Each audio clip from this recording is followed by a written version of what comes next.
আজকে আমরা ইঁদুর মারা চমৎকার একটি ফাঁদ তৈরি করব। A to Z পর্যন্ত দেখাই দিব। আপনারা প্রথম থেকে লাস্ট পর্যন্ত ভিডিওটি দেখলে ইঁদুর মারা ফাঁদটা খুব সহজেই তৈরি করতে পারবেন। একটি পয়েন্টও মিস করবেন না, তাহলে কিন্তু এই ফাঁদটা আপনারা ভালোভাবে তৈরি করতে পারবেন না। তো চলুন, আমরা কিন্তু এই ভিডিওটা তৈরি করার জন্য একটি প্লাস্টিকের বয়াম নিয়ে নিয়েছি আর একটি বোতল নিয়ে নিয়েছি। তো দেখতে পাচ্ছেন বোতলের সাইডটা কেটে নিয়েছি এবং বোতলের যে মুখের অংশটা সেটাও অল্প করে কেটে নিতে হবে। এরপরে সাইড দিয়ে দেখতে পাচ্ছেন ক্যাঁচি দিয়ে কতটুকু করে কেটে নিতে হবে। এভাবে করে পুরোটাই আমি কেটে নিয়েছি, দেখতে পাচ্ছেন সাইডটা। এভাবে আমরা এই বোতলের সাইডটা কেটে নিয়েছি। এখন আমরা সেটা রেখে দিয়েছি। এখন যে দেখতে পাচ্ছেন বোতলটা কেটে নিয়েছি, সেটা আমরা একটা জেল পেন দিয়ে দাগ টেনে নিব। জাস্ট একেবারে বয়ামের ঠিক নিচ দিকে এই দাগটা করে নিতে হবে।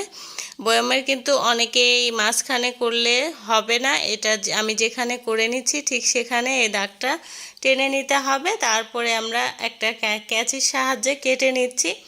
আপনারা চাইলে যে কোনোভাবে এটা কেটে নিতে পারেন, তবে সাবধানে কাটতে হবে। এই গোল যে রাউন্ড করে কেটে নিচ্ছি সেটা কিন্তু বড় হয়ে গেলে হবে না। জাস্ট যে দাগে দাগে দাগ দিয়ে নিয়েছি সেই দাগে দাগেই কিন্তু কেটে নিতে হবে। আর বড় হলে আমরা কিন্তু এটা একেবারে নষ্ট হয়ে যাবে, এই দিকটা আপনাদেরকে খেয়াল রাখতে হবে। তো আমরা এই পর্যায়ে এটা কেটে নিয়েছি, দেখতে পাচ্ছেন একটু আঁকা বাঁকা হলে সেটা সমান করে নিতে হবে। এখন আমাদের লাগবে টেপ। তো যে বোতলটা আমি কেটে নিয়েছিলাম করে সেটার সাইডগুলোতে লাগিয়ে দিতে হবে, কেননা মুখটা খুব বড় হয়ে গেলে কিন্তু ইঁদুর সহজে বের হয়ে যাবে। তো দেখতে পাচ্ছেন এভাবে করে টেপটা আমি লাগিয়ে নিয়েছি, মুখটা কিছুটা ছোট করে নিয়েছি। তারপরে দেখতে পাচ্ছেন এখন বয়ামের এই সামনে দিয়ে এভাবে করে এটা গেঁথে দিতে হবে সুন্দর মতো করে। গেঁথে দেওয়ার পর আমি একটা গ্লুগান নিয়েছি, গ্লুগানের সাহায্যে রাউন্ড করে এটা লাগিয়ে দিয়েছি।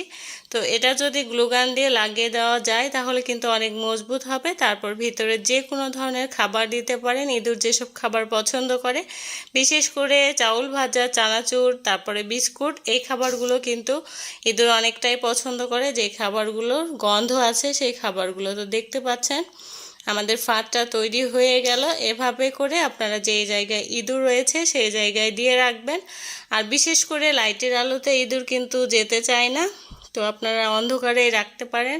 এতে করে খুব সহজে ইঁদুরগুলো এভাবে প্রবেশ করবে আর কখনো বের হতে পারবে না। তো আশা করছি ভিডিওটি কেমন লাগলো অবশ্যই জানাবেন, লাইক করবেন, কমেন্ট করবেন। আর ভিডিওটি অনেক উপকারী, এজন্য সবাইকে শেয়ার করে দেখার সুযোগ করে দিবেন। এ ধরনের ভিডিও পেতে পেজটি ফলো দিয়ে রাখবেন এবং চ্যানেলটি সাবস্ক্রাইব করে পাশে থাকা ছোট্ট বেল আইকনটি অন করে দিবেন। আজকের মতো বিদায় নিচ্ছি, সবাই ভালো থাকবেন, আল্লাহ হাফেজ।